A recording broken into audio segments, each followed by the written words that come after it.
Welcome back to another round of Glou for Gamers, where I give you wine varietal recommendations for different types of games. If you didn't catch the first video, the link is in the description. First up are roguelikes or roguelites. These games are characterized by permadeath, dungeon crawling, and random level generation. The insanely popular game Hades, which I have yet to try, is an example of this. Another addicting game in this genre is Slay the Spire. For this recommendation, we're warming up, so I'm going to go a bit broader. Try a natural wine. Any natural wine. They're made using low intervention techniques and sometimes even eschew modern harvesting machinery. They may or may not be organic certified, which, FYI, can be an expensive certification for small producers to pursue. If you recall the yeast Brettanomyces from my last video, a lot of these wines embrace that yeast. As a result, the wines are fun, funky, and a little bit sour. I find the community around natural wine to be super unpretentious and welcoming. Natural wine is a great fit for roguelikes because they're always changing in the bottle. Since they either don't use preservatives at all or use pretty minimal amounts of it, you can never be certain what you'll get between bottling and drinking. The fact that live yeast remains in the bottle adds this unpredictability. If you're looking for adventure, drink some natty wine with your roguelikes because each level and each wine will be a new experience, even though it's all built on the same basic template. 2D platformers have a long and storied history. These games got their start in the 80s and for a time were one of the relatively few genres out there. While we have stellar examples such as Super Mario Bros., in the mid to late 90s, 2D platforming fell out of favor as 3D platformers began to take the stage. In the 2010s, however, we saw a resurgence of the genre with the rise of the indie game. Beginning in 2010, we've got Super Meat Boy, then Shovel Knight, Ori and the Blind Forest, Hollow Knight, Celeste, and maybe Silksong later this year? Maybe, hopefully?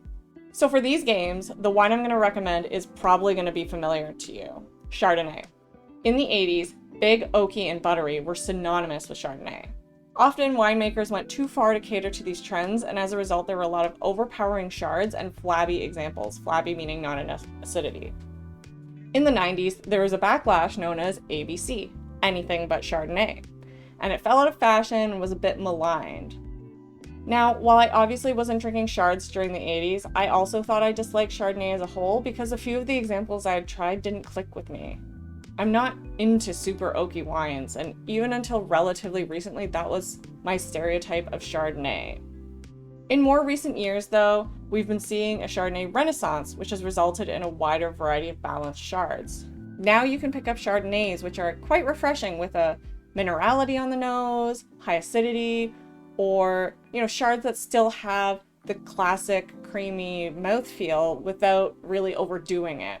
Obviously, in regions like Chablis in France, they've been doing it this way the whole time, but now winemakers in other regions are increasingly branching off beyond that old and tired stereotype, so you may be able to find this leaner style in your local wine region.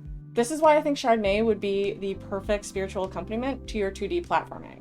If you're like me, before your next Celeste Seaside, grab an unoaked or lightly oaked Chardonnay and fly through those levels.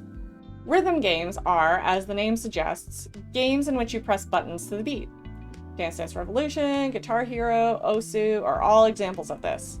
For these games, you want something that'll get you ready to party to some guilty pleasures. Very much like Chardonnay, Lambrusco is in the process of repairing its image after a boom period in the 70s and 80s.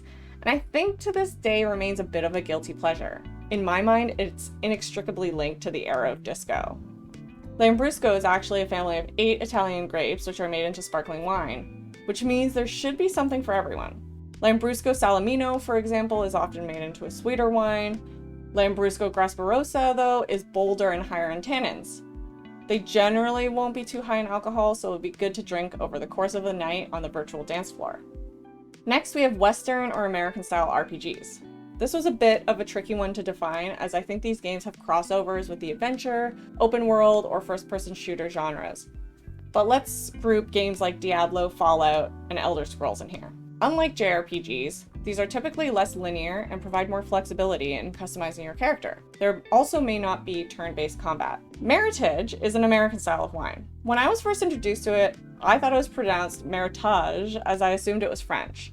It's actually a name made up as a portmanteau of merit and heritage. It's similar to the Bordeaux blends, however, given that French wine law is perhaps even stricter than game genre definitions, American winemakers gave the blend a new name. Meritage can vary, as these blends are made up of at least 2 of the following varietals: Cab Sauvignon, Cab Franc, Merlot, Carmenere, Petit Verdot, Gros Verdot, and Saint Macaire. The tannins are moderate or firm, and these wines are usually pretty full-bodied. Read through the tasting notes of specific Meritage blends and figure out if you want a wine with black fruit, dark chocolate, or even something that smells like scorched earth. Similar to Western RPGs that let you customize your character and choices as you progress through the adventure, Meritage follows a template, but allows for a variety of expressions. The end result depends on the grapes used, where the grapes are grown, how the wine is aged, how long it's aged, so on and so forth. Just like RPGs, the game will change depending on the choices you make. Finally, let's talk first-person shooters. I've matched them to what is probably my favorite type of wine. These games, which include examples like Call of Duty or Valorant, require fast reflexes to shoot your opponents.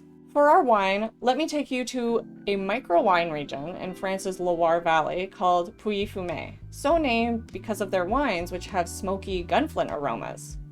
We don't know exactly what causes this aroma, but some think it's due to the flint in the soil. This Sauvignon Blanc is quite different from its Kiwi cousin. It has citrus on the palate and refreshing minerality. Bonus points are given to this wine because the salty notes will echo the saltiness of your opponents when you trounce them. It'll be like you're drinking their tears. I hope this has given you a few more ideas on what to drink next time you're gaming. Thanks for watching, and cheers!